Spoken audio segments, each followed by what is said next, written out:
महाराष्ट्र नवनिर्माण शिक्षक शिक्षकेतर सेनेच्या वतीनं राज्यस्तरीय गुणवंत शिक्षक पुरस्कारांची घोषणा करण्यात आली। महाराष्ट्र नवनिर्माण सेना प्रणित महाराष्ट्र नवनिर्माण शिक्षक शिक्षकेतर सेनेच्या वतीनं देण्यात येणारे राज्यस्तरीय गुणवंत शिक्षक पुरस्कार जाहीर करण्यात आले आहेत।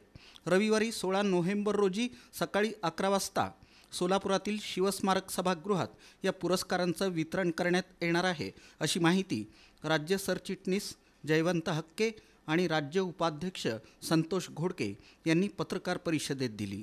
राज्यस्तरीय उपक्रमशील शाळा, राज्यस्तरीय गुणवंत मुख्याध्यापक, गुणवंत शिक्षक आणि गुणवंत शिक्षकेतर कर्मचारी, आदर्श अंगणवाडी सेविका अशा 22 जणांची या पुरस्कारासाठी निवड करण्यात आली आहे।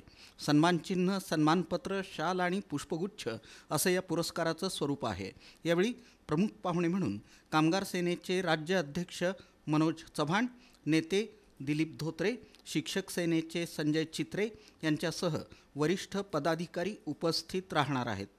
यावेळी राज्यस्तरीय उपक्रमशील संस्था शाळा पुरस्कार मॉडर्न एज्युकेशन सोसायटी पंढरपूर, नवभारत ज्ञानवर्धिनी पुणे, राज्यस्तरीय गुणवंत मुख्याध्यापक पुरस्कार कृष्ण परमेश्वर सुतार, विद्या कांबळे, सारंग पाटील, प्रभाकर ठाकरे, इरफान शेख, राज्यस्तरीय गुणवंत शिक्षक पुरस्कार मनोज केदार, आफरीन शेख, बंडू मोरे, प्रशांत म्हेत्रे, शशिकांत नाबदे, साहेरा बानू मकानदार, माधव माने, किशोर देवरे, डॉक्टर अंकुश सोहनी, चंद्रकांत चामे, गीतांजली कोले, नूतन गोलांडे, कविता शिवशरण, अनिल कांबळे यांना प्रदान करण्यात येणार आहेत।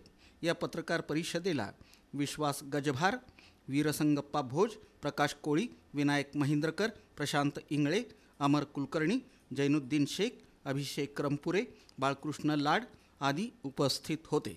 राज्यस्तरीय आदर्श शिक्षक, आदर्श शाळा, आदर्श मुख्याध्यापक, आदर्श शिक्षकेतर आणि गुणवंत अंगणवाडी सेविका यांना पुरस्कार देतोय। यावर्षी आपण राज्यभरातून एकूण 22 लोकांना पुरस्कार देणार आहे आणि त्या पुरस्काराचं वितरण सोलापूर येथील शिवस्मारक सभागृहामध्ये 16 नोव्हेंबर रोजी येत्या रविवारी 11 वाजता वितरण त्या ठिकाणी होणार आहे। या कार्यक्रमासाठी